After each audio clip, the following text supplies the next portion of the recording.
Vi har mødt Benny, der til dagligt sidder og drikker drik på sin lokale bænk. Og hej med dig, Benny.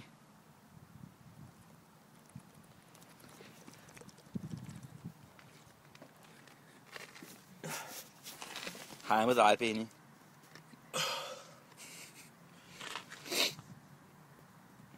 Hej, Benny. Hvad så? Får du der noget drik? Det er i hvert fald tom ud. Hvad er det du egentlig, du drikker? Hvad drikker du, Benny?